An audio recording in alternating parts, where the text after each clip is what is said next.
ഇപ്പോൾ അഡ്വക്കേറ്റ് അരുൺകുമാർ കൂടി ചേരുകയാണ്. അരുൺ, ഗവർണർ തന്നെ ഒപ്പിട്ട് അല്ലെങ്കിൽ ഗവർണറുടെ അനുമതിയോടുകൂടി ഈ സ്ഥാനത്തേക്ക് എത്തിയവരാണ്. അതിലിപ്പോൾ ഗവർണർ ചട്ടലംഘനം ആരോപിക്കുന്നു, ഹിയറിംഗ് വിളിക്കുന്നു, തൃപ്തികരമല്ല എന്ന് പറഞ്ഞ് പുറത്താക്കുന്നു. എത്രമാത്രം നിയമസാധുതയുണ്ട് ഇതിന്? ഏകപക്ഷീയമായി ഭരണഘടനയ്ക്കും അതുപോലെ തന്നെ സംസ്ഥാന ഗവൺമെന്റ് പാസാക്കിയ നിയമങ്ങൾക്കും വിരുദ്ധമായിട്ടുള്ള നടപടിക്രമങ്ങളാണ് ബഹുമാനപ്പെട്ട ഗവർണർ ചെയ്തുകൊണ്ടിരിക്കുന്നത്. കാരണം ഇതുമായി ബന്ധപ്പെട്ടുകൊണ്ടുള്ള വളരെ നീണ്ട സെലക്ഷൻ പ്രൊസീജിയറിലൂടെയാണ് വൈസ് ചാൻസലർമാരെ എല്ലാം തെരഞ്ഞെടുക്കുന്നത്. അപ്പൊ അതാത് സമയത്ത് അതിന്റെ മാനദണ്ഡങ്ങൾ പാലിച്ച് കൃത്യമായിട്ടുള്ള നിയമന ഉത്തരവ് നൽകി ആ പ്രൊസീജിയർ എല്ലാം പൂർത്തീകരിച്ച് അവരവരുടേതായിട്ടുള്ള സർവീസിൽ തുടർന്നുകൊണ്ടിരിക്കുമ്പോൾ ഏകപക്ഷീയമായി ചെയ്തുകൊണ്ടിരിക്കുന്ന ഈ കാര്യങ്ങൾക്കൊന്നും ഒരു തരത്തിലും ഒരു നിയമപരമായിട്ടുള്ള പിൻബലവും കിട്ടുന്നില്ല. വളരെ വൈരാഗ്യ ബുദ്ധിയോടെ കേരളത്തിന്റെ ഗവർണർ കുറച്ച് നാളായി കേരളത്തിന്റെ ഉന്നത വിദ്യാഭ്യാസ രംഗത്തെ തകർക്കാൻ വേണ്ടി നടത്തുന്ന ശ്രമത്തിന്റെ ഒരു തുടർച്ചയായിട്ട് വേണം ഇതിനെ കാണാൻ. ഇപ്പോ വൈസ് ചാൻസലർമാരെ സസ്പെൻഡ് ചെയ്യുക, ആ സസ്പെൻഡ് ചെയ്യുമ്പോൾ പോലും പാലിക്കേണ്ട മുൻകൂർ നോട്ടീസോ മറ്റു കാര്യങ്ങളും കൊടുക്കാതിരിക്കുക, ഏകപക്ഷീയമായി അവരെ പുറത്താക്കുന്ന നടപടി സ്വീകരിക്കുക, അതിനുവേണ്ടി മാനദണ്ഡങ്ങളൊന്നും പാലിക്കാതിരിക്കുക, അതുപോലെ കൂടിയാലോചിച്ച് സംസ്ഥാന ഗവൺമെന്റുമായി കൂടിയാലോചിച്ച് ചെയ്യേണ്ട കാര്യങ്ങളിൽ അത് ചെയ്യാതിരിക്കുക, ഇത്തരം കാര്യങ്ങളെല്ലാം ചെയ്യുന്നത് ഉന്നത വിദ്യാഭ്യാസ മേഖലയിലുള്ള നേട്ടങ്ങളെ തകർക്കാനും അതുപോലെ തന്നെ ഉന്നത വിദ്യാഭ്യാസ രംഗത്ത് കൂടുതൽ ഒരു വിജ്ഞാന സമൂഹമാക്കി മാറ്റാൻ കേരളത്തിലെ ഗവൺമെന്റ് വളരെ ചിട്ടയായി കഴിഞ്ഞ 6-7 വർഷമായി നടത്തുന്ന പ്രവർത്തനത്തെ തകർക്കാനും തടസ്സപ്പെടുത്താനും വേണ്ടി മാത്രമാണ്.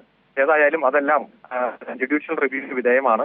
അതിശക്തമായിട്ടുള്ള പ്രതിഷേധം അക്കാഡമിക് സമൂഹത്തിൽ നിന്ന് ഉയർന്നു വരും എന്നതിലും യാതൊരു സംശയമില്ല. അരുൺ, നോക്കൂ, മുൻപ് സമാനമായ രീതിയിൽ ഈ VC നിയമനവുമായി ബന്ധപ്പെട്ട താൻ ഒപ്പിട്ടത് അത് മറ്റു പല സമ്മർദ്ദങ്ങൾക്ക് വഴങ്ങിയാണ്. അതായത് ഈ സമാനമായ വിഷയം മുൻപൊരു കോടതിയുടെ പരിഗണനയിലേക്ക് എത്തുമ്പോൾ ഗവർണർ ചാവേറായി മാറി സംസ്ഥാനത്തിനെതിരെ ഒരു വിധി സംഘടിപ്പിക്കുന്ന നിലയിലേക്കൊക്കെ കാര്യങ്ങൾ മാറിയിട്ടുണ്ട്. അതേ വാദമാണോ ഇവിടെയും രാജ്ഭവനും ഗവർണറും ഉയർത്തുന്നത്?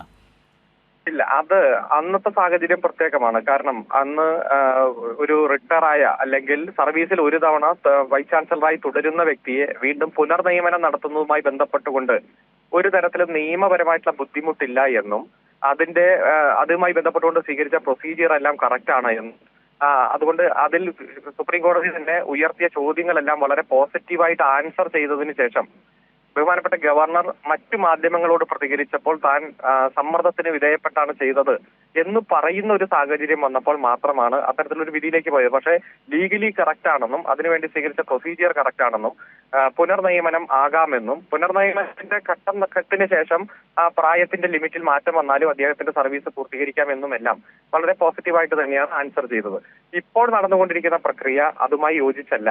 ഇപ്പോൾ കേരളത്തിന്റെ ഉന്നത വിദ്യാഭ്യാസ മേഖലയിൽ പ്രത്യേകിച്ച് സെനറ്റിലേക്കെല്ലാം ഏകപക്ഷീയമായി ആളുകളെ നോമിനേറ്റ് ചെയ്യുന്നു.